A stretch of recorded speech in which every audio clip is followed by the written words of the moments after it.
ዛሬ ከማንቸስተር ጋር ተያይዞ አዳዲስ ነገሮች ምን አሉ? የቤንጃሚን ሴስኮን ጉዳት በተመለከተ ስለ ማይክል ካሪክ የቀጣዩ ማንቸስተር አሰልጣኝ ስለመሆን የተዘገበ እንዲሁም ደግሞ 2 እና 3 ተጫዋቾች ወደ ማንቸስተር ዩናይትድ ሊመጡ ይችላሉ እየተባለ ነው። እነዚህ ነገሮች በዚህ ቪዲዮ ነግራችኋለሁ። ከዛ በፊት ግን ስለ ማንቸስተር ዩናይትድ በየቀኑ መስማት የምትፈልጉ ከሆነ ይህን ምርጡን የማንቸስተር ዩናይትድ አካውንት ፎሎ ማድረግ እንዳትረሱ። ፕሪሚየር ሊጉ ከመጠናቀቁ በፊት ይህ አካውንት 50,000 መግባት አለበት። እስካሁን ፎሎ ላረጋችሁም እጅግ አድርገን እናመሰግናለን። ቤንጃሚን ሴስኮን በተመለከተ ትናንትና ከጨዋታው በኋላ ማይክል ካሪክ ተጠይቆ ነበረ ለምን እንደተቀየረ ወይንም ደግሞ የጉዳቱ አይነትና ምክንያት ምን እንደሆነ። በዚህ መልኩ ተገፍትሮ ከማስታወቂያ ቦርዱ ጋር በመጋጨቱ ከዚህ በፊት በተወሰነ መልኩ ሲታመት የነበረው ሺኑ ላይ ጉዳት በመቅጠሙ ነው በዛ ጨዋታ ላይ ያልጨረሰው ተጎድቶ የሚወጣው ብሏል። ላሊ ያድርግልህ ነው የምንለው ለቤንጃሚን ሴስኮ። ነገር ግን ዳኛው በዛ ኢንሲደንት ላይ ኢቭን ይህንን ፋውል አለማለቱ እንዲሁም ደግሞ በጨዋታው ላይ 50-50 የሚባሉ ፋውሎችን ለማንቸስተር ዩናይትድ ሲነፍገን ነበረ። ማይክል ካሪክን በተመለከተ ዛሬ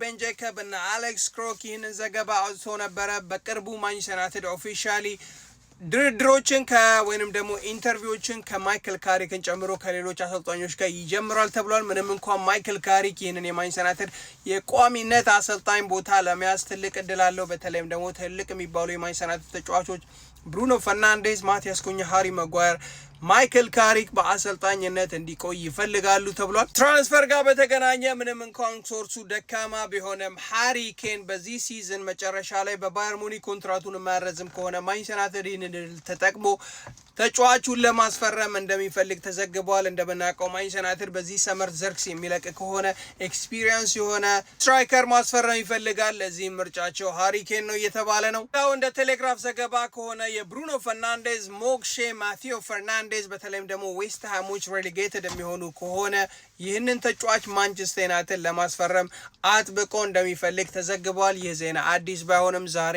እነ ቴሌግራፍ አውጥተውታል። በዜናዎቹ ያላችሁን አስተያየት ኮመንት ላይ አሳውቁኝ። ቪዲዮ ላይክ እንዲሁም ደግሞ አካውንት ፎሎ ማድረግ እንዳትረሱ። ኮሞን ካሪክ